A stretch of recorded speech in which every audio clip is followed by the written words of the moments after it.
салом алейкум ва раҳматуллоҳи ва баракату. хуш омадед ба канали ман дар ютуб. Инак як ҳафтаи моҳи шарифи бузурги рамазон сипарӣ гашт ва ҳамаи шуморо ба ин моҳи бузург муборакбод мегӯям ва умедворам дар ин шабҳо, дар ин рӯзҳо, дар ин моҳи бузург якдигарбахшӣ мекунед ва ниҳоят қуръон мехонед ва намозҳои таровеҳ мехонед ва намозҳои дили шаб таҳаҷҷуд, нафл ва шукрона мехонед.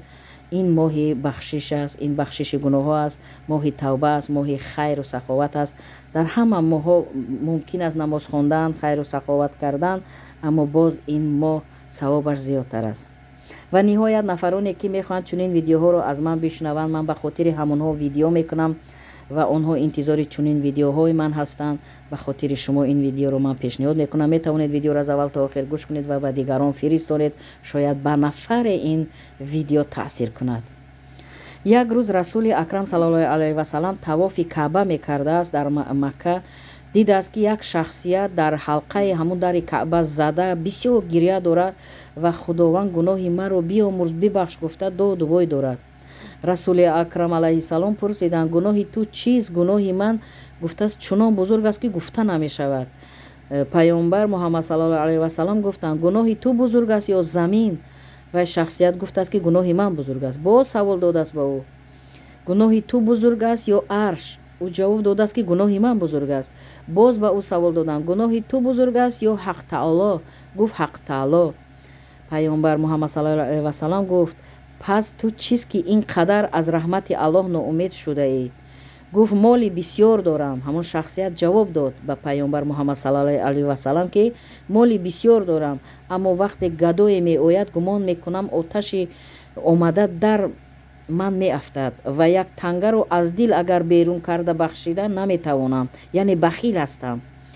расули акрам алайҳи салом гуфтанд: дур шав аз ман, то манро низ ба оташи худ насӯзӣ. қасам ба он худое ки маро ба роҳи рост фиристод, агар миёни хонаи каъба, гуфтанд ба тарафи шахсият гуфтанд, агар миёни хонаи каъба 1000 сол намоз хонӣ ва чандон гирья кунӣ ки оби чашмат ҷӯи равон шавад ва дарахтон бирӯянд, ҳамоном ҷои ту дузах аст. муҳаммад саллаллоҳу алайҳи васалам ба ҳамон шахси бахил ҳамин суханро гуфтааст. зеро гуфтааст бахил нотавонбин аст.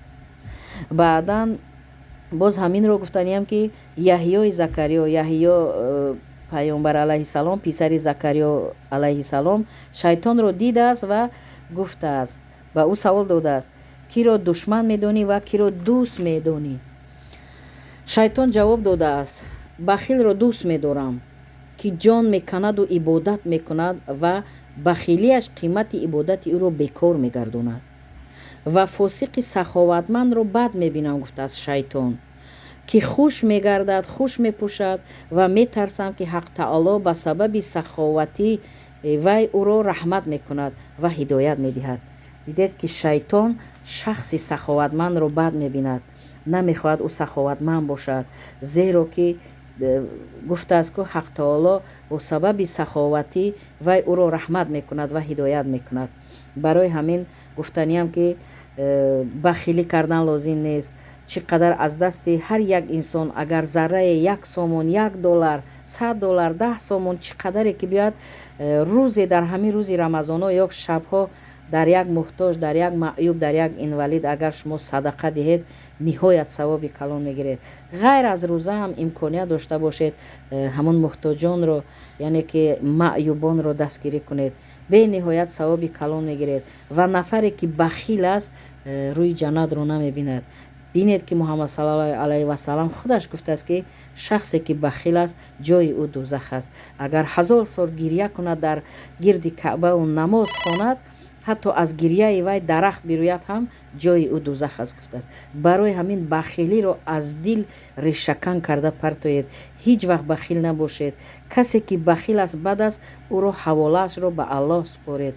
чӣ қадар метавонед некӣ кунед, чӣ қадар метавонед саховатманд бошед, дастгири якдигар бошед, якдигарро дастгир бошед дар ҳама маврид. ва худованд дӯст медорад шахси саховатмандро. худованд дӯст медорад шахсе ки бахил нест. на ин ки худованд бандаҳо низ дӯст медоранд чунин инсонҳоро. инсонҳое ки бахил нестанд ба мардум, яъне ки маҳқул ҳастанд, ба мардум мефорад чунин инсонҳо. дар амони Аллоҳ бошед. با شما بودم.